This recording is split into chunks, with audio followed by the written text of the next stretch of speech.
السلام علیکم ورحمۃ اللہ۔ وعلیکم السلام ورحمۃ اللہ وبرکاتہ۔ اچھا، آج کے دن جب ہم اب اختتام کی طرف جا رہے ہیں، آپ کو کچھ اداسی محسوس ہو رہی ہے؟ بالکل، بہت اداسی ہے۔ عید کی خوشی، عید کی خوشی ہے، بالکل، کیوں نہیں۔ جیسے جیسے آگے بڑھ رہا ہے رمضان، ایک احساس پیدا ہوتا چلا جاتا ہے نا کہ رمضان میں کیا کیا، اچھا یہ پلانس تھے، یہ کر لینا تھا۔ اور مجھے بھی وہ دن یاد آ رہا تھا جب ہم نے سوچا تھا کہ یہ پوڈ کاسٹ کرنا ہے، یعنی ایک پلان بنانے سے لے کے اس کو ریکارڈ کرنے سے لے کے سب تک پہنچانا، اور پھر سب کا اتنا فیڈ بیک، کویشچنز اور انوالومنٹ، ایک تعلق بن جاتا ہے نا آپ کا آن لائن ہی صحیح۔ بالکل۔ تو اس کے بعد آپ اختتام کی طرف جاتے جاتے کچھ سب سے دور ہونے کی اداسی ہے، لیکن اس کے ساتھ رمضان میں کچھ مقصدیت کے تحت کرنے کی خوشی اپنی جگہ ہے۔ بالکل، یعنی یہ خوشی ہے کہ شاید کچھ کر پائے، اور دکھ ہے کہ بہت کچھ نہیں کر پائے۔ بالکل، اللہ تعالیٰ سے اس توفیق کے ساتھ کہ اللہ تعالیٰ اس کو ہم سب کے لیے بھی، اور جن لوگوں نے ہمارے ساتھ اس کی اتنی بھرپور شیئرنگ کی اور جو ہمارے ساتھ رہے اور جو ہماری حوصلہ افزائی کرتے رہے، ان سب کے لیے بھی صدقہ جاریہ بنائے، قبول فرما لے اور درگزر فرما دے جو غلطیاں کوتاہیاں ہو گئی ہم سے۔ بہت۔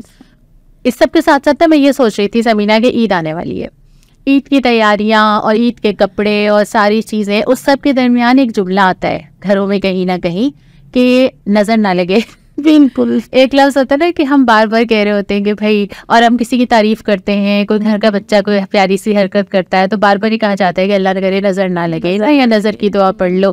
اب یہ نظر اور آج کی صورتوں کا بڑا گہرا تعلق ہے، بلکہ جب بھی ان صورتوں کا کوئی ذکر کوئی کرتا ہے یا پڑھتا ہے یا ذہن میں آتی ہیں تو فوراً یہ آتا ہے کہ کسی جادو ٹونے کے اثر کو ختم کرنے کے لیے یا نظر کو دور کرنے کے لیے اس کو پڑھا جاتا ہے۔ اسی طرح سے یہ زیادہ معروف ہے صورتیں۔ جو دو صورتیں آج ہم پڑھ رہے ہیں معوذتین، یہ سورۃ الفلق اور سورۃ الناس ہے۔ جی، اچھا، جادو کا آپ نے لفظ کہا تو ہمارے معاشرے میں نا ہر چیز جادو کے کھاتے پہ چلی جاتی ہے۔ اب جادو ہے یا جادو نہیں ہے، ہوتا ہے نہیں ہوتا، کیا کرنا چاہیے، یہ بھی آج ہمارا موضوع رہے گا کیونکہ یہ صورت اسی سے ریلیٹڈ ہے۔ اور دونوں صورتیں ہم ساتھ بھی اسی لیے لے رہے ہیں کہ دونوں ایک ساتھ نازل ہوئی، دونوں کا مضمون بھی ساتھ ساتھ ملتا ہے، ترجمہ الگ الگ پڑھ لیں گے، آغاز اور اختتام ہم ساتھ ہی کریں گے۔ آیت ہم لے لیں گے ایک ایک آیت کر کے، لیکن آج جو اس کی بیک گراؤنڈ ہے، جو شان نزول ہے، اس کو ہم ایک ساتھ لے لیتے ہیں۔ شان نزول کے بارے میں ہمیں اس مختلف رائے ملتی ہے، کچھ چیزیں ایسی ہیں جس میں اختلاف ہے لیکن وہ ضمنی چیزیں ہیں، اور وہ ہماری اتنی ابھی تفصیل میں جانے کا موقع بھی نہیں ہے کہ وہ یہ ہے کہ یہ سورت کس دور میں نازل ہوئی نا، لیکن ہم وہ رائے اختیار کر لیتے ہیں جو مولانا مودودی نے کی ہے۔ انہوں نے کہا ہے کہ مکی سورت ہے۔ اچھا، دونوں کا تذکرہ کر دیتے ہیں کہ ایک رائے یہ ہے کہ یہ مدنی سورہ ہے اور یہ 7 ہجری کو نازل ہوئی، اور یہ اس وقت نازل ہوئی جب نبی کریم صلی اللہ علیہ وسلم کے اوپر جادو کا کچھ اثر محسوس ہوا، اور پھر جو سارا ایک واقعہ طویل آتا ہے کہ کس طرح سے پھر حضرت جبریل علیہ السلام خواب میں آئے اور پیارے نبی صلی اللہ علیہ وسلم کو اس کا توڑ بتایا، بلکہ وہ جگہ بتائی کہ جہاں پر انہوں نے جادو کے جو بھی دفن کیے ہوئی تھی چیزیں، اور پھر وہاں پر نبی کریم صلی اللہ علیہ وسلم نے صحابہ کو بھیجا، خود بھی چلے گئے، پھر وہاں سے نکالا، اور وہ پھر ایک ایک آیت پڑھتے چلے جاتے تھے، وہ 11 گرہیں لگی ہوئی تھی اور ایک ایک گرہ کو کھودتے چلے جا رہے۔ اس واقعے کی بہت تفسیر آپ کو تفہیم القرآن میں مل جاتی ہے، اور تفہیم القرآن بہت آرام سے PDF میں بھی مل جاتی ہے اور ایپس بھی مل جاتی ہیں، تو جو تفصیل سے پڑھنا چاہتے ہیں وہ ان کے لیے چھوڑتے ہیں کہ وہ چاہیں تو آج ہی سرچ کر لیں، تفہیم القرآن ڈاؤن لوڈ کر لیں اپنے فون میں اور پھر اس کا مطالعہ کر لیں۔ اچھا، اس پورے واقعے بعد ہمیں یہ ملتا ہے کہ جیسے کہ آپ نے کہا کہ نبی کریم صلی اللہ علیہ وسلم پہ اثر محسوس کیا گیا، اور پھر یہ صورتیں نازل ہوتی ہیں، اور پھر آپ صلی اللہ علیہ وسلم کو یہ ہدایت فرمائی گئی کہ آپ جائیں اور آپ کو گرہیں ملی کہ آپ ایک ایک آیت پڑھتے چلے جائیں اور ایک ایک گرہ کھولتے چلے جائیں۔ تو یہ تو ثابت ہوا کہ جادو برحق ہے نا۔ قرآن میں بہت ساری جگہ میں جادو ہونے کا یا کسی کے خلاف کوئی ایسے حاسد کے کسی عمل کے کر دینے کا، نظر کا اور ان ساری چیزوں کا ثبوت ہمیں ملتا ہے، اور اس کا حل پھر جو اللہ کے نبی صلی اللہ علیہ وسلم کو بھیجا گیا وہ ان صورتوں کی شکل۔ اچھا، جو حل ہے، جو دوسری رائے آ رہی ہے نا، وہ بھی بڑی اسٹرانگ ہے، اور وہ یہ رائے ہے کہ یہ مکی سورہ ہے اور مکہ مکرمہ کے بھی اس دور کی جبکہ نبی کریم صلی اللہ علیہ وسلم کو بہت نظر بد بھی لگائے رہے تھے اور بڑے حاسد بھی پیدا ہو گئے تھے اور بڑے جادو ٹونے کی تب بھی کوششیں کی جا رہی تھی کہ کسی نہ کسی طرح سے ان کا یہ نبوت کا جو سلسلہ ہے اسے ختم کیا جائے۔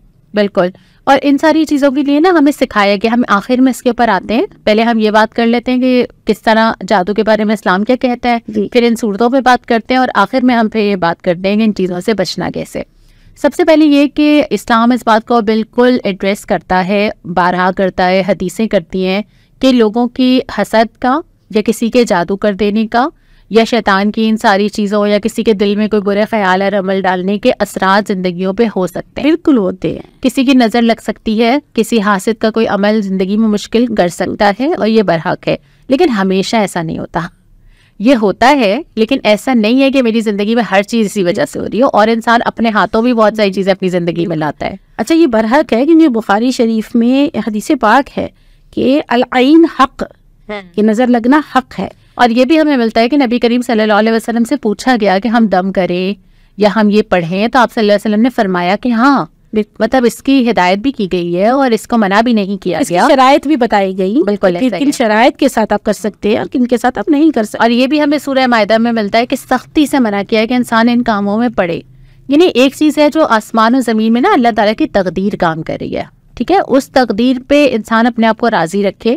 کبھی کبھی کچھ مشکلات زندگی میں آتی ہیں, کبھی ہم سے غلط فیصلے ہو جاتے ہیں, کبھی ہمارے غلط اعمال کی وجہ سے ہم آزمائش میں آ جاتے ہیں, کبھی کبھی کچھ چیزیں صرف ہمارے امتحان ہوتی ہیں, اور کبھی کبھی کچھ چیزیں زندگی میں ایسی ہوتی ہیں جو ہمیں لگ رہا ہوتا ہے کہ ہمارے لیے شر ہے, وہ خیر ہوتی ہیں. کچھ نعمتیں ہمارے پاس نہیں ہوتی نا, ہمیں چاہیے ہوتی ہیں, اولاد ہے, مال ہے, بہت سی چیزیں نہیں ملی. اب ہمیں لگ رہا ہوتا ہے کہ کوئی جادو ہے, کسی نے روک لیا ہے. اللہ تعالیٰ چاہتا ہوگا کہ آپ کو اس کے ذریعے آزمائش میں نہ ڈالے, آپ نہیں جانتے نا. تو کبھی کبھی آپ ہر چیز اس میں نہیں ڈال سکتے. سب سے پہلی چیز تو یہ ہے کہ آپ اس بات پہ یقین رکھیں کہ زندگی, تقدیر, آنے والے حالات اللہ تعالیٰ کی طرف سے, سب سے غالب ہستی کی طرف سے. اور اگر کبھی کوئی ایسی چیز پیش آ جاتی ہے تو تب بھی آپ نے جانا قرآن ہی کے پاس ہے, جانا اللہ تعالیٰ ہی کے پاس ہے. اس کا جواب بھی پھر اللہ تعالیٰ کی دیے ہوئی ہی حل سے ہے, اور جو اس کا نسخہ ہے وہ بھی ان 2 صورتوں کی شکل میں ہمیں ملا ہے.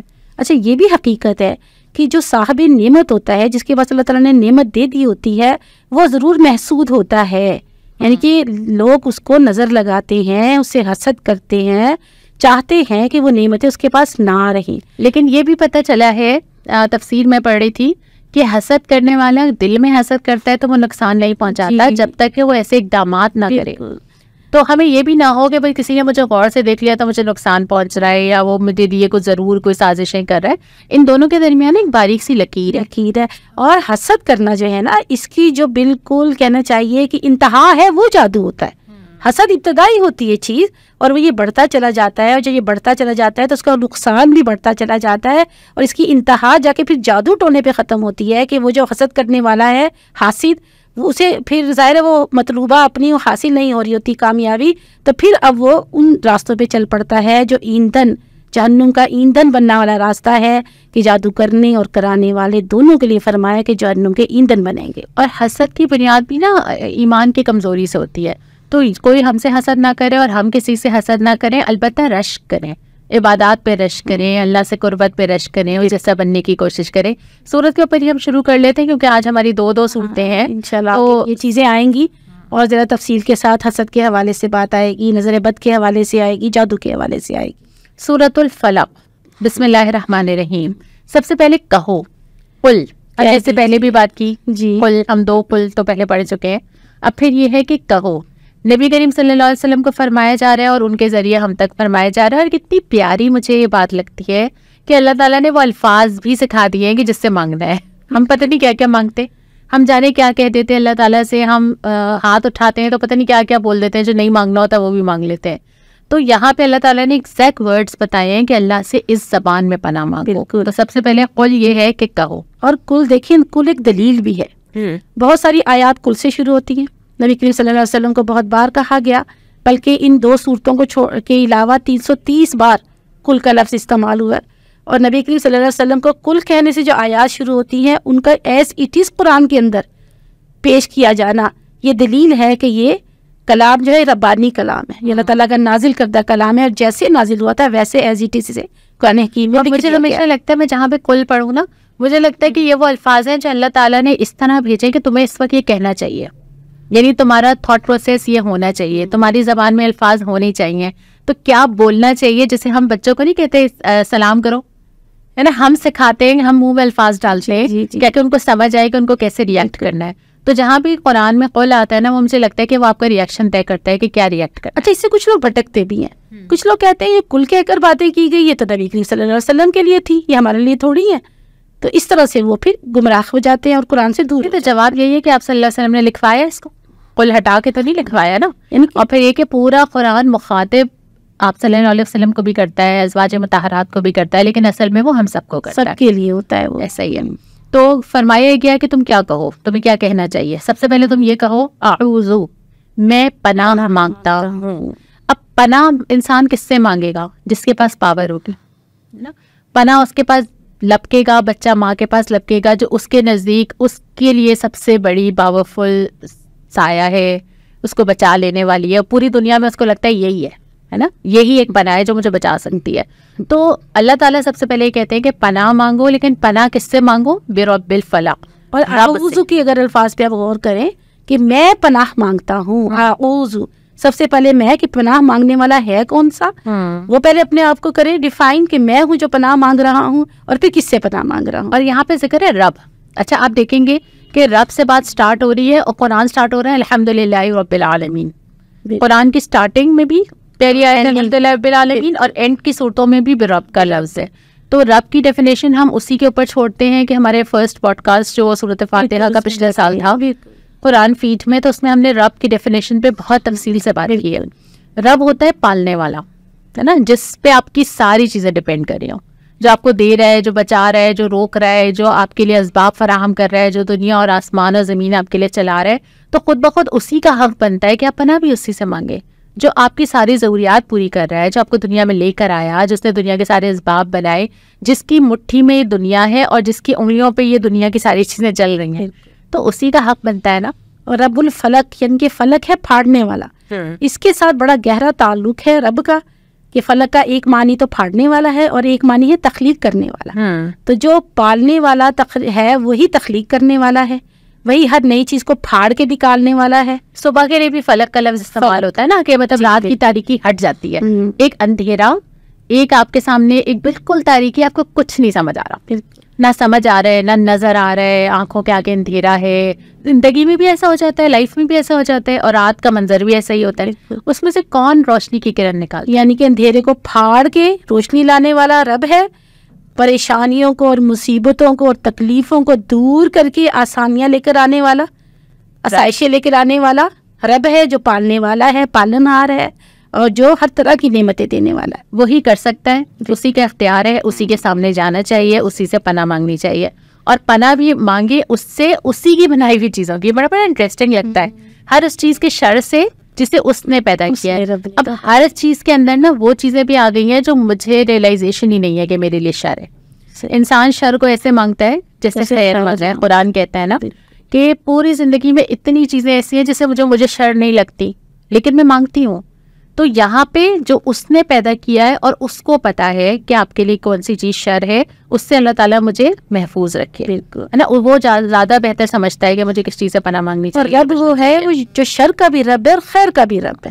یہ تمام تو چیزیں رب ہی پیدا کی ہوئی ہیں, اور اللہ تعالیٰ نے دراصل شر کو پیدا اس طرح سے نہیں کیا, بلکہ مخلوق کو پیدا کیا ہے جو شر پر بھی قادر ہے, اور اللہ تعالیٰ نے تھوڑی قدرت سے شر پر بھی دے دی, اختیار دے دیا, اور اس پہ خیر پر بھی دے دیا. ہر چیز کا شر جو انسان مانگ لیتا ہے کہ اب میں نے مانگا اللہ تعالیٰ سے, میں تو خیر سمجھ کے مانگ رہی ہوں, مجھے نہیں پتا وہ شر ہے, اس کو پتا ہے کیونکہ اس نے پیدا کیا, بالکل, ہے نا. اب وہی مجھے بچا سکتا ہے, وہی میری کم عقلی کو بیلنس کر سکتا ہے, وہی اس شر سے مجھے دور کر سکتا ہے جو کہ میرے فرشتوں کو بھی نہیں پتا. تو اللہ تعالیٰ کے ذمے جب اپنا آپ یہ ڈال دیتے ہیں نا اللہ کے سامنے ہاتھ اٹھا کے کہ اللہ آپ پالنے والے ہیں, آپ نے پیدا کیا, آپ کو ہر چیز پتا ہے, آپ بچائیے مجھے, آپ ان چیزوں سے بچا لیجیے جو آپ کو پتا ہے اور مجھے نہیں پتا. اس کے بعد پھر فوراً بعد یہ بھی بتا دیا کہ وہ شر کیا کیا ہیں. کچھ شر ایسے ہیں جو ہمیں نہیں اندازہ ہوتا ہے, جیسے اگلی آیت میں ہے وَمِن شَرِّ غَاسِقٍ إِذَا وَقَبَ, رات کی تاریکی کا شر جب وہ چھا جاتی ہے. تو ہمیں پتا ہے کہ اللہ تعالیٰ نے جنات کو بھی پیدا فرمایا ہے, اللہ تعالیٰ نے ایسی بہت سارے فتنے و شرور پیدا فرمائے ہیں, جیسے آپ ابھی بھی کہہ رہی تھیں کہ جو ہمیں نہیں معلوم. احادیث مبارکہ میں بھی احکامات ملتے ہیں کہ مغرب کے بعد دروازے بند کر لیا کرو اور چھت کے نیچے آ جایا کرو اور باہر سے بچوں کو اندر بلا لیا کرو, کیونکہ وہ ٹائم ہوتا ہے کہ فتنے نازل ہو رہے ہوتے ہیں نا. اور یہاں پر ان آیات میں اللہ تعالیٰ پھر یہی فرما رہے ہیں کہ رات کو, کیونکہ رات کو گناہ زیادہ پھیلتے ہیں, پنپتے ہیں, اور کرنا آسان لگتا ہے. رات کا وقت آپ دیکھیں نا کہ اسلام میں ہمیں جو نظام ملتا ہے نا اسلام کا, وہ اس طرح ملتا ہے کہ دن کو اللہ تعالیٰ نے جاگنے کو اور رات کو سکون کا ذریعہ بنایا. رات کو آپ کی باڈی جو ریچارج ہوتی ہے وہ پورے کسی دن کے وقت میں نہیں ہو سکتی. رات میں جو آپ کے جسم کو آرام ملتا ہے وہ کئی دنوں کی نیند پوری کر کے بھی نہیں ملتا. اور رات کو بہت زیادہ مشغولیت پسند نہیں کی گئی، عشاء کے بعد بہت زیادہ جاگنے کو پسند نہیں کیا گیا، رات میں کوئی کھانے کا برتن کھلا نہ رکھا جائے. جیسے کہ آپ نے کہا کہ مغرب کے اذان ہو تو بچوں کو فوراً اندر بلا لو کہ شیاطین کے اترنے کا وقت ہوتا ہے. اب ہمارا لائف سٹائل الٹا، ٹھیک ہے، لائف سٹائل ہمارا اس سے بالکل الٹا، دن میں سونا، رات میں جاگنا، ساری مشغولیات رات میں، اور پھر ان شیاطین سے حملے کے لیے ہم فکر مند ہونا. بالکل، ساری انٹرٹینمنٹ ہماری رات میں شروع ہوتی ہے کہ لیٹ نائٹ کھانا بھی، لیٹ نائٹ ڈیلیوریز بھی، آرڈرز بھی کرنا، اور لیٹ نائٹ موویز وغیرہ بھی. اور آپ دیکھیں نا کہ سارے ایسے آئیڈیاز رات میں ہی آتے ہیں، مطلب رات میں ہی آپ کو یہ سارے خیالات اور منتشر ہونا اور یہ ساری چیزیں. اور اگر آپ فجر کے بعد اٹھیں اور دن کا آغاز جلدی کریں تو اس وقت کی جو پاکی اور فضا میں جو پاکیزگی ہوتی ہے اور وہ بالکل ڈفرینٹ ہے، وہ انرجی ڈفرینٹ ہے. تو ہر وقت کی انرجی ہوتی ہے برائیاں پھیلانے کا، فسادات پھیلانے کا، چوریوں کا، ڈکیٹیوں کا، سارا کا سارا جو وقت ہے وہ اکثریت کثرت کے ساتھ رات ہی کا استعمال. تو پہلے تو یہ اپنا درست کرنے کی ہمیں بھی ضرورت ہے نا کہ رات کس لیے بنائی گئی ہے اور دن کس لیے بنایا گیا، اور رات کے ان سارے فتنوں سے بچنے کے لیے ہمیں وہ کچھ اقدامات بھی کرنے چاہیے.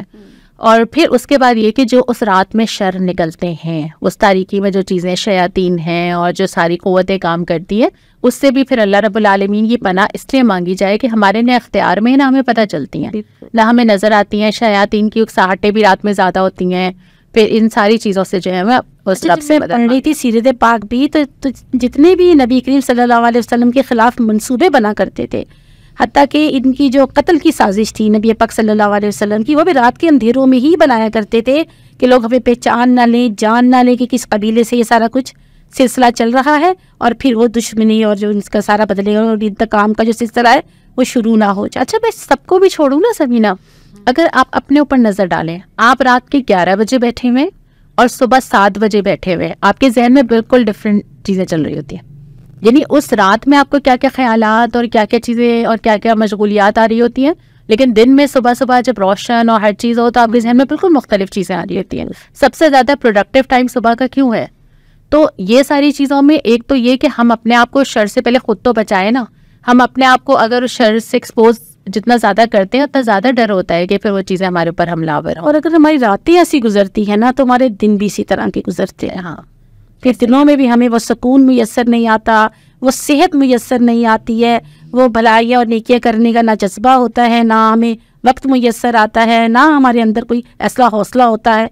وہ تمام تر چیزیں پھر نا ضرور کسی نہ کسی طرح سے کمی کا شکار ہو جاتی ہیں. بالکل. اور اگلی پناہ ہمیں مانگنی ہے اپنے رب سے کہ ومن شر النفاثات فی العقد، اور گرہوں میں پھونکنے والوں یا والیوں کے شر سے. اچھا یہاں پہ بالکل کلیئر ذکر آ گیا جادو کا. جی ٹھیک ہے نا، جادو ایگزسٹ کرتا ہے، جادو موجود ہوتا ہے، انتہائی ممنوع، انتہائی ناپسندیدہ کام، انتہائی اس کو کنڈیم کیا گیا جگہ جگہ حضرت سلیمان علیہ السلام کے واقعے میں، اور پھر جو میاں اور بیوی میں تفریق ڈالنے کے لیے کیا جاتا ہے. سب سے بڑا جادو وہ ہے اور سب سے زیادہ ناپسندیدہ. اور یہ ساری چیزیں موجود تو ہیں، اس پہ ہم بعد میں آئیں گے آخر میں کہ کیا کیا ہمیں مزید کرنا چاہیے. لیکن چونکہ یہ ایک حقیقت کی طرح موجود ہے تو اس کے لیے اپنے معمولات میں اللہ تعالیٰ سے پناہ مانگنا، یہ صورتیں صبح شام پڑھنا، یعنی سونے سے پہلے آپ اپنے ہاتھ پہ پھونکیں اور پھر ہاتھ اپنے جسم پہ پھیر لیں، اور پھر یہ صورتیں اپنے معمولات میں شامل رکھیں. یہ ساری اسی لیے ہے کہ ان ساری چیزوں سے آپ بچیں جن کے آنے کا بھی شاید آپ کو پتہ بھی نہیں ہے. اور میں نے پہلے بھی کہا نا کہ جو جادو ہے وہ نظر بد کی بالکل انتہائی صورت ہے کہ شروعات یہ حسد سے ہوتا ہے، اور حسد کا جو ہے نا، حسد کو دوسرے کی روح، اس کے لیے حسد کیا جاتا ہے نا، اس کی روح محسوس کر لیتی ہے. آپ نے پھر آخری آیت کا ذکر کر دیا تو اس کو بھی اسی میں شامل کیجئے. اور حاسد کے شر سے ومن شر حاسد اذا حسد. بالکل، کیونکہ یہ جادو اور حسد کی بات ہو رہی ہے نا، تو اس کی سٹارٹنگ نظر بد سے ہوتی ہے. پھر کسی کی کوئی نعمت وہ برداشت نہیں ہو رہی، وہ قبول نہیں ہو رہی، وہ اچھی نہیں لگ رہی، اور وہ چاہ رہا ہے کہ وہ اس کی وہ نعمت سے چھین جائے. کیونکہ ایسا کبھی بھی نہیں ہوتا کہ حسد کرنے سے یا نظر بد لگانے سے یا جادو کرنے سے بھی یہاں تک کہ کسی کی کوئی نعمت آپ کو مل جائے، ایسا ہو ہی نہیں سکتا ہے. اور دیکھیں یہ بھی ہے کہ اگر کوئی آپ سے حسد بھی کر رہا ہے یا جادو بھی آپ پہ کر رہا ہے یا آپ کے اتنا خلاف بھی ہے، تب بھی ان سب سے غالب اللہ رب العالمین کی ہستی اور اقتدار ہے نا. جب آپ اپنا کیس اللہ تعالیٰ کے پاس لے جاتے ہیں ان صورتوں کو پڑھنے اور وظائف اور جو اذکار ہمیں بتائے گئے ہیں، تو پھر آپ ان چیزوں سے ایک پروٹیکٹ ہو جاتے ہیں، ایک حالہ بن جاتا ہے آپ کے گرد. میں آپ کو یہی بتانے جا رہی تھی کہ نظر بد سے جو سٹارٹنگ ہوتی ہے نا اس کا لگنے کی، پھر اس کی بالکل انتہائی صورتیں آنی شروع ہو جاتی ہیں کہ اس کی جو جس کو نظر لگائی جا رہی ہے نا، اس کی روح اس حسد کو محسوس کرنے لگتی ہے، اور جب وہ جتنا محسوس کرنے لگتی ہے نا اتنا اس کے اوپر آٹومیٹیکلی اس کا اثر ہونا شروع ہو جاتا ہے۔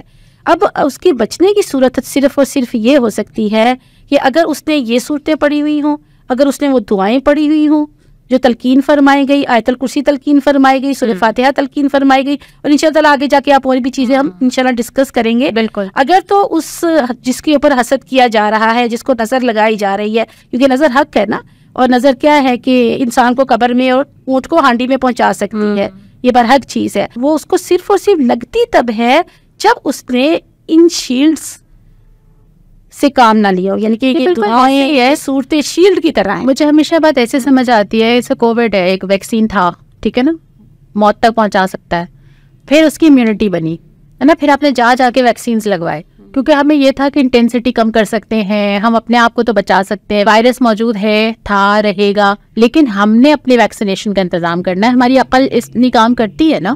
تو یہاں پہ بھی یہی ہے کہ جو ویکسینیشنز ہے نا، جو امیونٹی ہے نا، وہ یہ صورتیں ہیں۔ دنیا میں یہ طاقتیں خیر و شر کی موجود رہی ہیں اور رہیں گی، ان کی کشمکش بھی رہے گی، لیکن ہمارے ہاتھ میں یہ ہے کہ ہم اپنا حصار بنا لیں۔ اور اللہ تعالیٰ رب العالمین نے اپنے نبی کریم صلی اللہ علیہ وسلم کو اسی لیے دعائیں بھی سکھائیں اور یہ آیات بھی اسی لیے نازل فرمائیں کہ کیونکہ نبی کریم صلی اللہ علیہ وسلم کو بھی بے تحاشا نظریں اور حسد اور جلن اور ان تمام تر جذبات کا سامنا تھا، تو ان کو بھی بچاؤ کے لیے سب سے پہلے نبی کریم صلی اللہ علیہ وسلم کو فرمایا کہ کل آپ کہہ دیجئے، آپ کو نہیں لگتا کہ ہم جب حسد کی بات کرتے ہیں نا، ہم نظر کی بات کرتے ہیں، ہم جادو کی بات کرتے ہیں، ہم دوسروں کا سوچتے ہیں کہ سب ہمارے خلاف کر رہے ہیں، کبھی کبھی ہم بھی تو حسد میں مبتلا جاتے ہیں۔ بالکل بالکل، اور میں آپ کو یہ بات کہہ رہی ہوں نا کہ حسد کرنے والے کو سب سے زیادہ یہ بات سمجھنے کی ضرورت ہے کہ اگر اس کی وہ چیز اس سے تباہ ہو بھی جائے گی، اسے چھین بھی جائے گی، تو مجھے کیا فائدہ ہونے والا ہے، وہ مجھے تو نہیں مل جانے والی، تو میرے کس جذبے کو تسکین، کیا شیطانی جذبہ جو میرے اندر ہے کہ اس کی تسکین ہو رہی ہے۔ اور پھر حدیث کے مطابق حسد جو ہے وہ نیکیوں کو ایسے کھا جاتا ہے جیسے آگ لکڑی کو کھا جاتی ہے، بالکل سارے عمل کو کھا جاتا ہے، یعنی کرنے والے کو بھی کوئی حاصل نہیں ہوتا اور وہ بھی اپنا سارا وہ کیا کرایا ضائع کر لیتا ہے۔ تو ہم اپنے اندر بھی جھانکے نا کہ اور اس کی بہت ساری بنیاد میں تو سمجھتی ہوں کہ دنیا پرستی پر ہے، کیونکہ آخرت کے لیے جو کیا جاتا ہے وہ تو رشک ہے، ہم نے پہلے بات کی کہ آپ کسی کے جیسا بننا چاہتے ہیں اور کسی کو دیکھ کے سوچتے ہیں کہ میرے اندر بھی یہ خوبیاں پیدا ہو جائیں، وہ تو رشک ہے، اس کی تو تاکید ہے اور وہ پسندیدہ ہے۔ لیکن جب دنیا میں مقابلہ بازی ہو جاتی ہے نا، اور یہ ان چیزوں کے بارے میں ہوتے ہیں جس میں ہم دنیا میں ایک دوسرے کو دیکھ کے جو ہے وہ کس کے پاس مال کتنا ہے، کس کے پاس نعمتیں کتنی ہیں، یہ وہی پیدا ہوتی ہے۔ بالکل۔ اچھا، اپنی اس جذبہ جو ہے یہ اتنا نیگیٹو جذبہ ہے جو انسان کے اندر ہے، ہر انسان کے اندر ہوتا ہے، لیکن یہ ہمارے اپنے اختیار میں، کنٹرول میں ہوتا ہے کہ ہم اس کو بڑھاتے ہیں یا ہم اس کو دباتے ہیں۔ اور آپ دیکھیں دنیا میں جتنے جھگڑے ہوتے ہیں، جتنے فسادات ہوتے ہیں، جتنے بدلے، جتنے انتقام، جتنی دشمنیاں ہوتی ہیں، اس کی جو جڑ بنیاد ہوتی ہے وہ یہ ہوتی ہے، ایسا ہی ہے حسد۔ بالکل۔ اور اگلی صورت کو پھر ہم اس کے ساتھ ہی جوڑیں گے کیونکہ موضوع ایک ہی ہے نا، یعنی ابھی ہم نے سورہ فلق بات کی اور پھر وہی موضوع آ جاتا ہے سورۃ الناس میں، اور یہ بالکل جڑواں صورتیں ہیں، ساتھ پڑھی جاتی ہیں، ساتھ درج کی گئی ہیں، ساتھ نازل ہوئی ہیں، اور اس کی ابتدا بھی بالکل اسی طرح ہوتی ہے، قل، آپ کہہ دیجئے کہ میں پناہ مانگتا ہوں اعوذ پھر ناس۔ اچھا، اس میں اللہ تعالیٰ نے اپنی 3 طرح کی جو صفات ہے وہ ان 3 آیات کے اندر بیان فرمائی ہیں کہ اب پناہ مانگنی کس سے ہے۔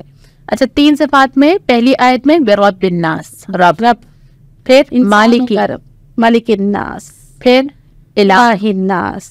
تو مجھے کیوں بار بار پلٹ کے سورہ فاتحہ یاد آ رہی ہے؟ بالکل، جسے بہت مالک یوم الدین، بہت کلوز کنیکشن شروع سے لے کے اینڈ تک، بالکل قرآن کی پہلی سورت سے قرآن کی آخری سورت تک۔ اصل مسئلہ یہ ہے کہ ہم اپنے رب کو کیا سمجھتے ہیں، ہمارا اس کے ساتھ کنیکشن کیسا ہے، ہم اس کے اختیارات کو کتنا پہچانتے ہیں اور ہم اس کے آگے کتنا جھکتے ہیں اور ہم اس سے کتنا مانگتے ہیں۔ اور پھر یہ بھی اسٹرانگ فیلنگ اس سے آ رہی ہے ان آیات کو پڑھ کر بھی، اور نبی کریم صلی اللہ علیہ وسلم کو جس طرح سے ہدایت فرمائی جا رہی ہے اللہ تعالیٰ کی جانب سے، جو نازل ہو رہا ہے کلام، اس کو پڑھ کر بھی یہ شدت کے ساتھ احساس ہو رہا ہے کہ جو اتنے بڑے بڑے ہم نے بھی ذکر کیا نا فتنے اور فسادات اور اتنی اسٹرانگ قسم کی نظریں لگ جانا اور پھر اس کا حسد میں جادو میں مبتلا ہو جانا، تو ان کو تمام تر مصیبتوں سے بچانے والی ذات کتنی اسٹرانگ ہے، وہ کتنی قوتوں والی ہے۔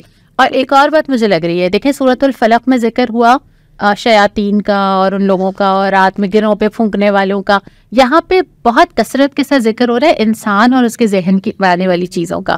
اب بہت ساری آزمائشیں ایسی ہوتی ہیں انسانوں سے جو ہمارے سامنے آتی ہیں جس میں جادو نہیں ہوتا، جس میں حسد بھی نہیں ہوتا، جس میں ہمارے اپنے وسوسے، خیالات، ایک دوسرے کے بارے میں خیالات، زبان، انداز، مطلب انسانوں سے بھی تو بہت ساری چیزیں پہنچتی ہیں نا زندگی میں جو مشکلات کا سبب بنتی ہیں.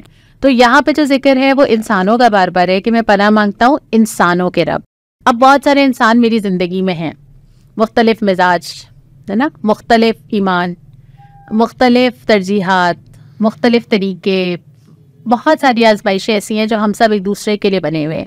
اس سب کے درمیان اللہ تعالیٰ کے ہاتھ میں لوگوں کا دل ہے، وہ یوں بھی پلٹ سکتا ہے اور یوں بھی پلٹ سکتا ہے. تو انسانوں کے رب، انسانوں کے بادشاہ، انسانوں کے حقیقی معبود کی. اب معبود کا لفظ الہ، یعنی الہ کا لفظ خاص طور پہ جو یہاں پہ آیا نا، یہ جیسے کہ میں نے شروع میں کہا کہ ان ساری صفات کے بعد آٹومیٹکلی اسی کا حق بنتا ہے کہ اس کی عبادت کی جائے نا. وہی ایک ہستی یہ ڈیزرو کرتی ہے کہ انسان اس کے آگے جھکے، اس سے مانگے، اس سے پناہ مانگے. فورسفلی اللہ تعالیٰ نے بار بار یہ تاکید کی ہے کہ زندگی میں جتنے تمہیں پرابلمس ہیں، پہلے تم یہ ریئلائز تو کرو کہ کتنی بڑی طاقت ہے جس سے مدد مانگنی ہے، کتنی بڑی قوت ہے جو سب سے نکال سکتی ہے. ایک تمہارے ہاتھ میں ہے یہ. اس سے پوچھتے ہیں، اس سے پوچھتے ہیں کیا کریں، کیا پڑھیں، کس کے پاس جائیں، کیسے علاج ہو، کوئی بابا بتا دے، کوئی وظیفہ بتا دے. کرتے رہتے ہیں نا سچ. ہمیں کمنٹ باکس میں کتنے لوگ پوچھتے ہیں اس کے لیے کیا پڑھیں، اس کے لیے کیا کریں، اس کا نقصان کا کیا کریں. اور مجھے یقین ہے کہ آج بھی جب ہم کویشچنز لیں گے ایسے کویشچنز آئیں گے. تو سب سے پہلے اللہ تعالیٰ نے کلیئر کیا ہے کہ سب سے بڑی ذات کنیکٹڈ اللہ تعالیٰ کی ذات ہے، جس کی گود میں اپنے سارے دکھ رکھ دو، اپنی ساری پریشانیاں رکھ دو، اپنی ساری بیماریاں رکھ دو، اپنی سارے ڈپریشنز رکھ دو، اور اس یقین کے ساتھ سکون سے سو جاؤ کہ وہ کر لے گا. اسی لیے رات کو پڑھ کے سونے کی تلقین ہے. نبی کریم صلی اللہ علیہ وسلم کا معمول تھا کہ رات کو پڑھ کے سویا کرتے تھے. جب کسی بھی نظر بد لگنے کا خطرہ ہوتا یا کوئی بیمار ہوتا تو فوراً یہ تمام آیات جو ہیں یہ پڑھی جاتی، یہ تلقین فرمائی جاتی نبی کریم صلی اللہ علیہ وسلم کی طرف سے کہ اس کو پڑھ کے دم کر دو یا جھاڑ دو، اور وہ شخص ٹھیک بھی ہو جاتا. میں بھی پڑھ رہی تھی ان کی امام اچھا میں نام بھول گئی ہوں، میں پڑھ رہی تھی ابن قیم رحمۃ اللہ، ہاں ان کے بارے میں پڑھ رہی تھی کہ وہ بتا رہے تھے کہ میرا جب مکہ مکرمہ میں قیام تھا تو وہاں پر کوئی طبیب نہیں ہوتا تھا اور مجھے بہت ساری بیماریاں لاحق تھیں.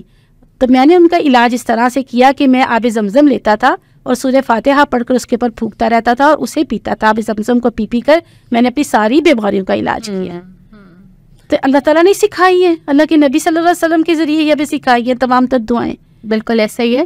اور پھر یہ کہ جب آپ کو یقین ہوتا ہے، قرآن ہمیں کہتا ہے وَكَفَىٰ بِرَبِّهِ وَكِيلًا، اللہ کو وکیل بنایا، اللہ کو ساری چیزیں اللہ کے ذمے آپ نے دے دی کہ اللہ میں یہ سارے پرابلمس ہیں، آپ میرے بہاف پہ حل کر دیں، وہ کر دیتا ہے. اور ہم دیکھتے ہیں اپنی زندگی میں، ہم نے یہ سب تجربات کیے ہوتے ہیں اپنی زندگی میں کہ وہ کسی کو محروم نہیں رہنے دیتا جو اس سے مانگتا ہے. شرط یہ کہ مانگنے والا اس کو صحیح طرح پکارے. اس کے بعد ہے من شر الوسواس الخناس، اس وسوسہ ڈالنے والے کے شر سے جو بار بار پلٹ کر آتا ہے. ڈالتا ہے، یہ وسوسہ دلوں کے امراض میں سے ایک مرض ہے. کون ڈالتا ہے؟ یہ وہ شیطان ڈالتا ہے، اور شیطان شروع اسی سے کرتا ہے، وسوسے سے شروع کرتا ہے.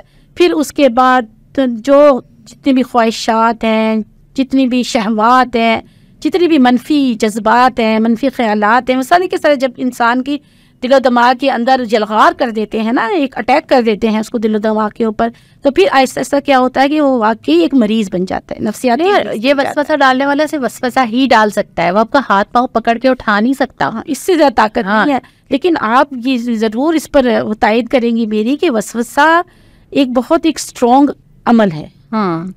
ایک بہت ہی زیادہ کیا سے کہنا چاہیے کہ ایک بہت طاقتور ترین عمل ہے جو آپ کو بہت سارے منفی کاموں کو کرنے پر ابھار دیتا ہے اور آپ کل بھی گزرتے ہیں. کوئی فرد آپ کو دیکھ کے اگر مسکرا دے نا، صرف آپ کا وسوسہ اس کو کیا سے کہانی بنا دے گا، ہے نا، کہ وہ اچھا اس کا مقصد یہ ہے، اس نے یہ سوچا ہوگا میں نے یہ کیا تھا تو اچھا یہ اس وقت، مطلب ایک ذرا سی چنگاری ڈال کے وہ کہاں سے کہاں آپ کو اس عمل پہ لے جاتا ہے کہ آپ کا سلوک بدل جائے گا، آپ کا انداز بدل جائے گا، آئندہ کے لیے تعلقات بدل جائیں گے. اچھا دو خاموشی سے لوگ اگر دور جا کر ہماری جانب ذرا سا دیکھ کر کوئی گفتگو بھی کر رہے ہوں، اور اگر رات کے وقت ہم کسی کو نکلتے ہوئے، کسی لڑکی کو، کسی خاتون کو کہیں تنہا دیکھ لیں یا نکلتے ہوئے دیکھ لیں یا کسی اجنبی کے ساتھ دیکھ لیں، فوراً اس شیطان کو موقع مل جاتا ہے اور میرے دل کے اندر ایسے ایسے وسوسے ڈالنے شروع کر دیتا ہے کہ اس کے بعد پھر وہ تہمت لگانا، جو بہت بڑا 7 گناہ ایسے ہیں جسے معاف نہیں کیا جاتا، اور ان گناہوں میں سے جادو بھی ہے اور ایک تہمت لگانا بھی ہے پاک باز عورتوں کے اوپر. یہ بھی ہے. اور آپ کی نمازوں میں کتنا فیس کرتے ہیں نا کہ عبادت ہم کر رہے ہیں، وضو ہم نے کیا، جانماز ہم نے بچھائی، جانماز پہ کھڑے ہو کے اللہ اکبر ہم نے کہہ دیا،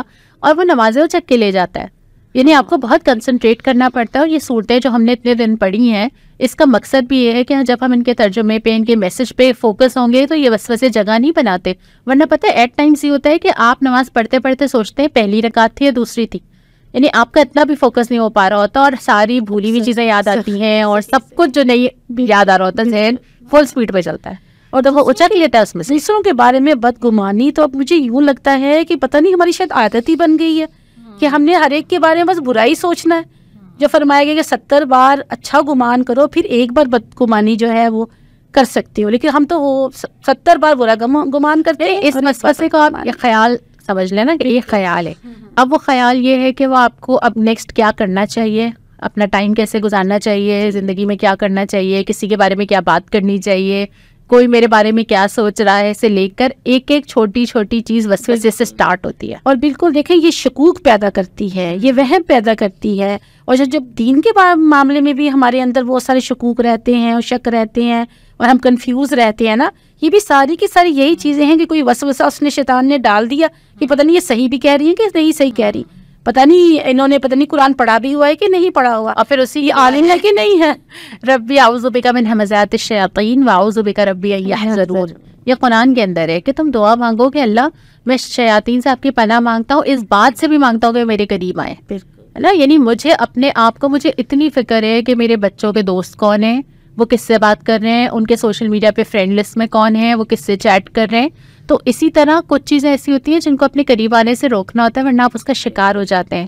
اس میں صحبت بھی ہوتی ہے, اچھی صحبت بھی آپ کو مدد کرتی ہے, اور شیطان کے بھی اس قربت اور وسوسے اور آپ کے قریب آنے اور آپ پہ مہربان ہونے سے بھی آپ کو بچنا پڑے گا. اور دیکھیں کتنی تلقین ہمیں کی جاتی ہے, اور بلکہ لازمی ہے یہ کہ قرآن حکیم کی تلاوت سے پہلے بھی اعوذ باللہ پڑھ لیا کرو, کیونکہ قرآن جیسی ہدایت والی کتاب سے بھی گمراہ ہو سکتے ہیں اگر ہم نے اعوذ باللہ نہ پڑھا. دین میں آپ عبادت کریں گے وہ آپ کے ذہن میں وسوسہ ڈالے گا کہ تم کتنے لوگوں سے بہتر ہو, ہے نا. مطلب آپ کی وہ عبادت بھی چلی جائے گی, آپ کی نیکی کے ساتھ وہ کیسے کیسے وسوسے اور کیسے کیسے خیالات ڈالے گا. آپ انفاق کریں گے اور آپ ریا میں مبتلا ہو جائیں گے.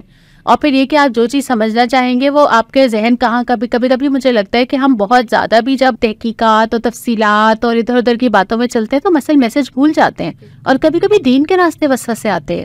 ہمیشہ ہی گناہ پہ چلنے کے وسوسے نہیں ہوتے, دین کے کاموں میں سے بھی نیت خراب کر دینا, اس کے اثرات کو زائل کر دینا, اس میں بھی ریا ڈال دینا, یہ ساری چیزیں شیطان کے وسوسوں میں شامل ہیں. اسی لیے نبی کریم صلی اللہ علیہ وسلم نے اس کو کثرت سے پڑھنے کا حکم دیا ہے اور فرمایا ہے کہ اللہ تعالیٰ کو یہ دونوں صورتیں بہت زیادہ پسند ہے.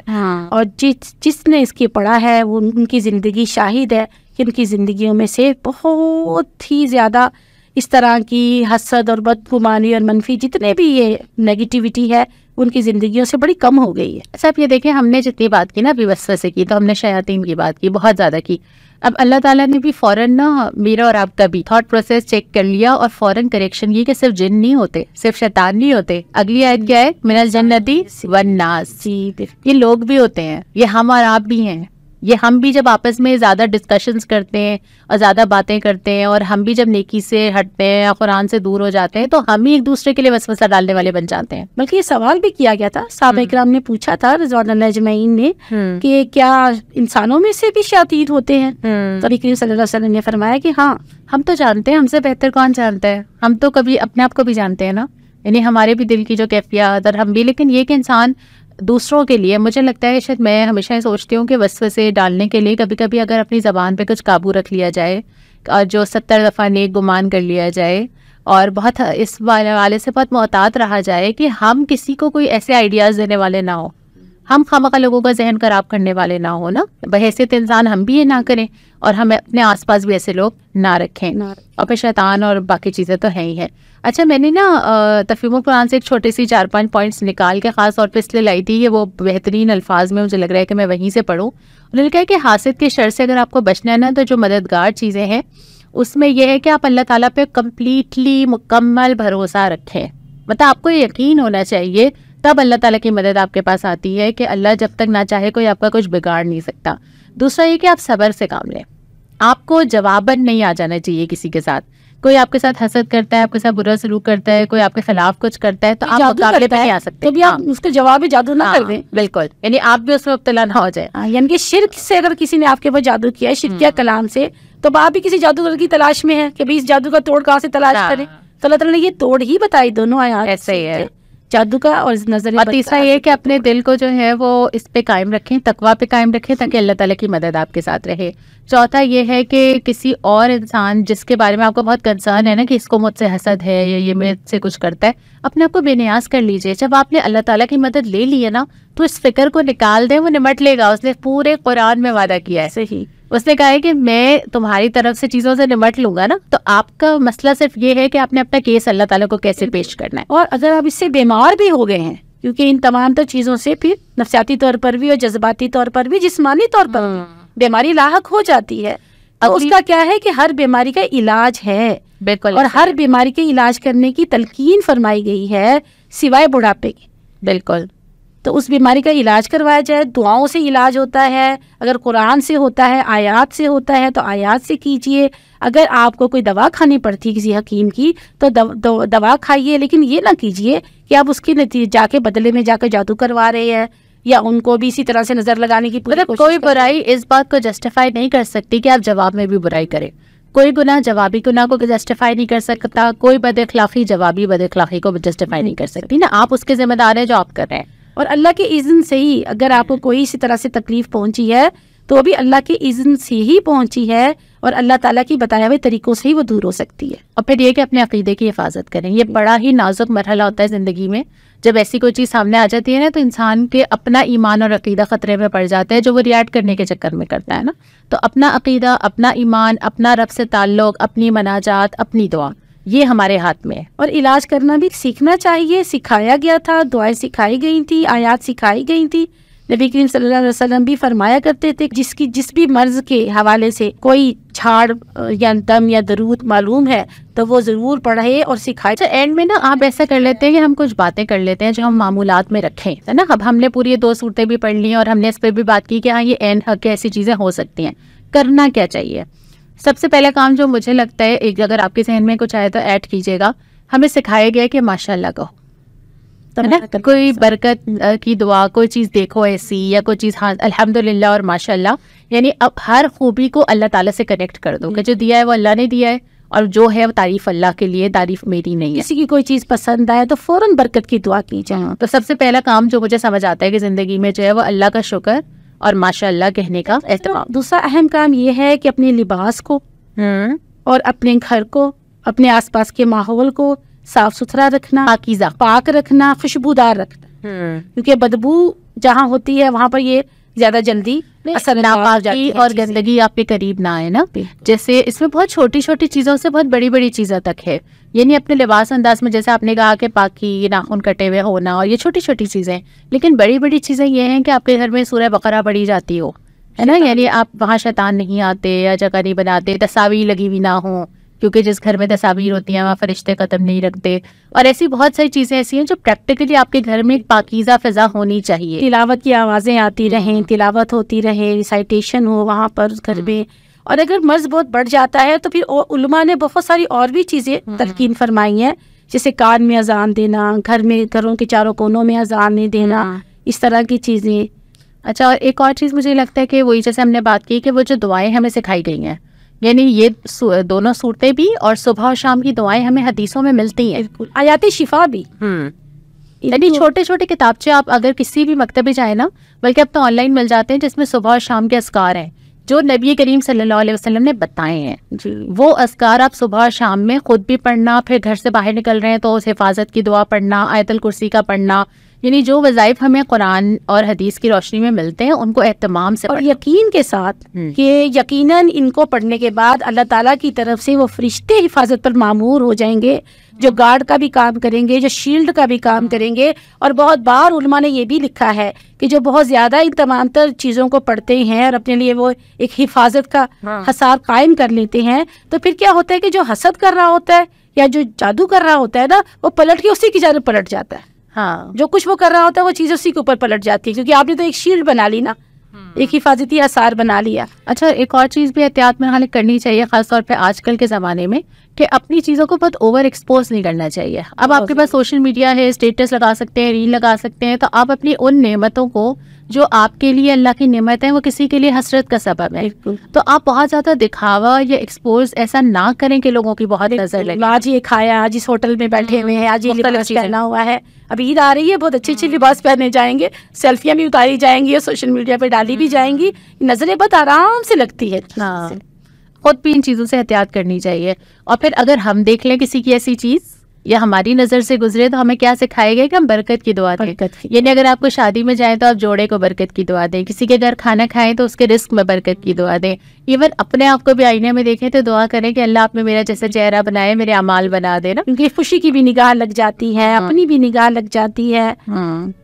ان سب چیزوں کے ساتھ پھر اگلی یہ ہے کہ دعائیں بھی سکھائی گئی ہیں, سنت کے اعمال کرنا. پھر ہم نے ابھی بات کی جیسے کہ دن اور رات میں جن چیزوں سے منع کیا گیا, اور صبح کے اوقات کو استعمال کرنا. اور پھر صدقہ, سورہ نون اور سورہ قلم یہ آخری آیت پڑھنے کی بھی بڑی تلقین فرمائی گئی. اور مجھے لگتا ہے کہ صدقہ بہت بڑی چیز ہے. صدقہ وہ ڈھال, صدقہ اور دعا, یہ دو چیزیں نا آپ کی ڈھال ہے دعاؤں کے بعد, مطلب ان وظیفوں کے بعد, کہ آپ جو اللہ تعالیٰ سے دعا کرتے ہیں اور جو آپ اللہ کے لیے مال دیتے ہیں نا. اور یہ بہت آزمائی ہوئی چیز ہے. کبھی کبھی اللہ نہ کرے اللہ تعالیٰ کس حادثے سے بچاتا ہے ہمیں پتہ نہیں چلتا. بیماری چھوٹی تھی, اس نے بڑا ہونا تھا, ہمیں نہیں پتا کہ اللہ نے وہی روک لی.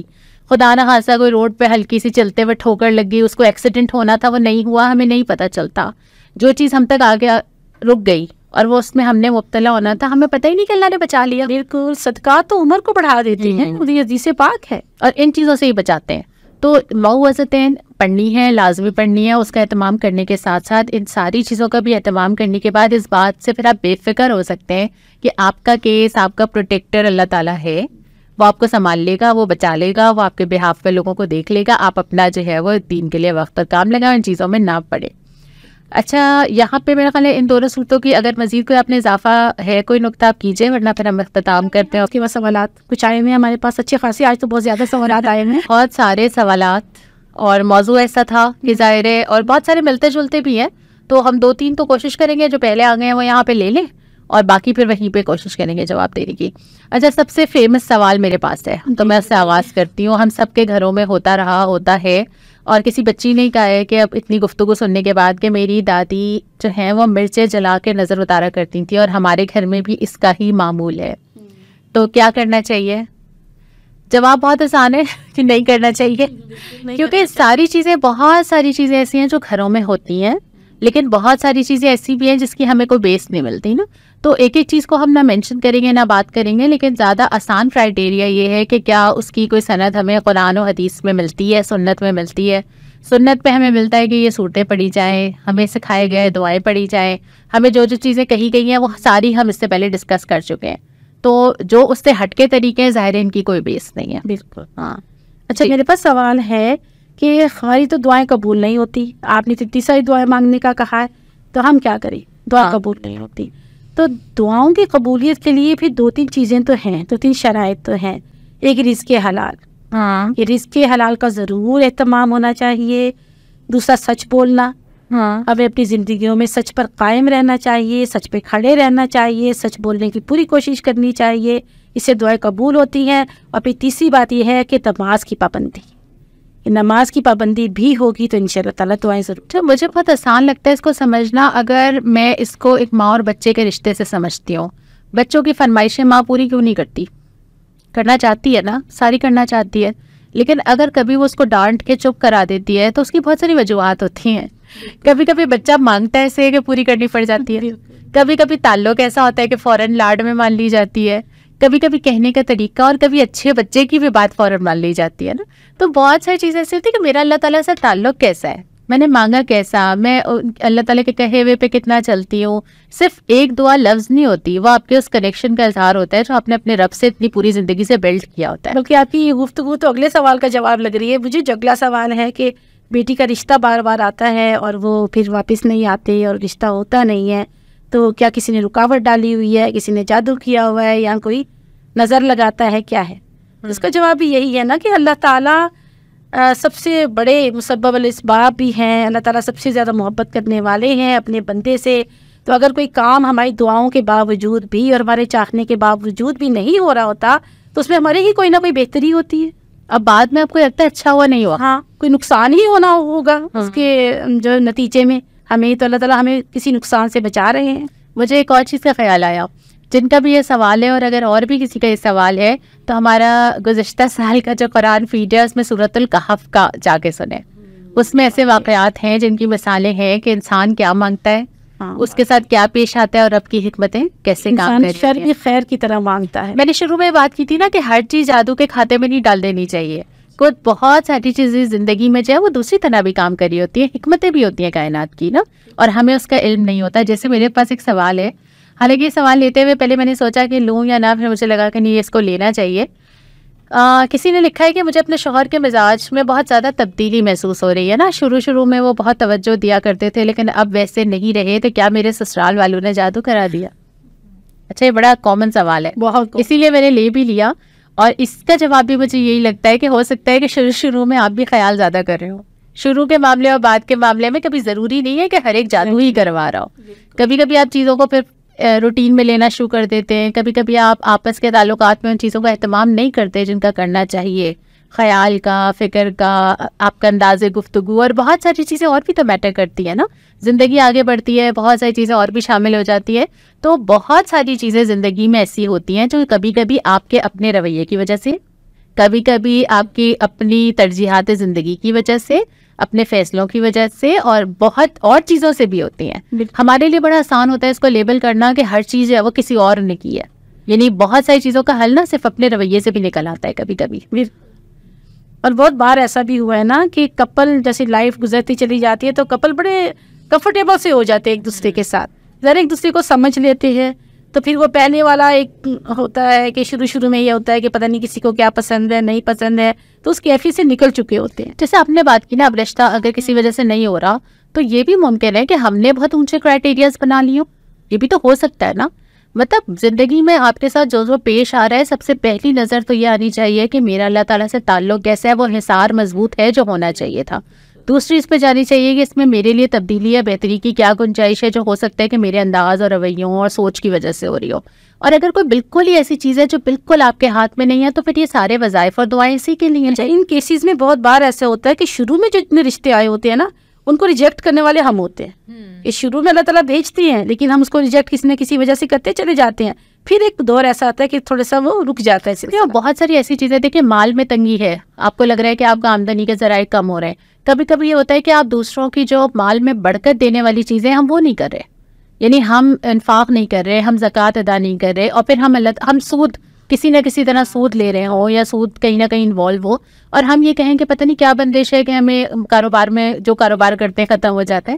تو کبھی کبھی وجوہات نا آس پاس نظر آ جاتی ہیں. جیسے دعائیں قبول نہ ہونے کا انہوں نے کیا بات کی ہے, تو کئی بار ایسا ہوتا ہے کہ ہم غافل دل کے ساتھ دعائیں کرتے چلے جا رہے ہوتے ہیں, اور وہ پھر ہماری کیسے قبول ہوں گی. بالکل. تو یہ کہ ہر چیز جو ہے وہ اس میں نہ ہو, لیکن اگر آپ کو کبھی ایسا محسوس ہوتا ہے تو ہم نے ایک طویل گفتگو اس کے اوپر کر لی ہے کہ اگر نظر ہے یا جادو محسوس ہوتا ہے یا کسی کا شر ہے یا وسوسہ ہے تو قرآن خود ہی اس کا علاج بھی بتاتا ہے اور ساری چیزوں کا حل بھی دیتا ہے. یہاں پر اب تک کا ہمارا پوڈ کاسٹ آخری پوڈ کاسٹ تھا, ہم نے مکمل کیا الحمدللہ, اور یہ بھی اللہ تعالیٰ کی توفیق تھی, یعنی یہ اللہ تعالیٰ کی توفیق کے بغیر تو ممکن تھا نہیں. اور اس میں غلطیاں بھی ہوئی ہوں گی ہم سے, یقیناً انسان ہونے کی کرے, اللہ تعالیٰ درگزر فرما لے. آپ لوگ بھی ہمیں معاف کیجیے گا اگر کچھ غلط ہم نے کہہ دیا. نہیں, اور ساری کوششوں کا مقصد ہمارے ساتھ جتنے لوگ رہے وہ کمنٹ کرتے رہے, وہ شیئر کرتے رہے, وہ پاکستان میں بھی پاکستان سے باہر بھی, تو ہم سب کی ان ساری کوششوں کا نا ایک ہی مقصد ہے, اور وہ مقصد یہ ہے کہ ہم زیادہ سے زیادہ قرآن اور اسلام اور اسلامی نظام کے لیے اپنا حصہ ڈال سکیں یا کوشش کر سکیں. اب اس سب کے درمیان بے شک ہم سے غلطیاں ہوئی ہوں گی, اللہ تعالیٰ درگزر فرمائے, لیکن یہ کام نہیں رکنا چاہیے. یہ پوڈ کاسٹ صرف ایک کوشش ہے نا. آپ جماعت مومن کے چینل پہ اگر موجود ہوں گے تو آپ کو بار بار نئی چیزیں مل رہی ہوں گی, آپ کو ابھی بھی دورہ قرآن مل رہا ہوگا, آپ کو بہت ساری چیزیں آج بھی جاری ہیں, رمضان کے بعد بھی جاری رہیں گی. تو یہ نیکیوں کا سلسلہ نہیں رکنا چاہیے, یہ شیئرنگ نہیں رکنی چاہیے. چینل سبسکرائب خود کیا ہے تو دوسروں کو کروانا ہے, لنک خود کو ملا ہے تو دوسرے لوگوں تک پہنچانا ہے, تو نیکی کا سلسلہ چلتا رہے گا. یہ ایک سلسلہ ہم ضرور یہاں پہ مکمل کرنے جا رہے ہیں, اور ظاہر دعا کی درخواست بھی ہے ان سارے لوگوں کے لیے جنہوں نے اس کے لیے کوشش کی. لیکن ہمارے ایڈریسز, ہمارے کمنٹ باکس, ہمارے ساری سوشل سائٹس موجود ہیں, تبصرہ کر سکتے ہیں, مشورہ دے سکتے ہیں, فرمائشیں پہنچا سکتے ہیں, آپ جو ہم سے کہنا چاہیں ہم وہاں پہ موجود ہوں گے, ہم وہاں پہ دیکھیں گے, کمنٹ کریں گے انشاءاللہ تعالیٰ. اور یہ چاہیں گے کہ اس نیکی کی کوشش میں جیسے آپ نے اس پورا رمضان ہمارے ساتھ رہے ہیں, رمضان کے بعد بھی رہیں. یہ حصہ ڈالیے, بالکل نیکی کی کوشش میں حصہ ڈالیے. ہم آپ کے لیے دعائیں کریں گے, آپ ہمارے لیے دعا کیجیے, ہماری ٹیم کے لیے دعا کیجیے, اور رمضان المبارک کی آخری راتوں میں, جاگنے کی راتوں میں ہمیں ضرور یاد رکھیے. جماعت وومن کے چینل پہ اس پوڈ کاسٹ کو مکمل کرتے ہیں, اور انشاءاللہ تعالیٰ اگلی بہت ساری ویڈیوز کے ساتھ ہم تمام افراد کے ساتھ شامل رہیں گے. آپ کا بھی شکریہ, اور پھر یہاں پہ رخصت ہوتے ہیں. السلام علیکم. خیر دے. السلام علیکم.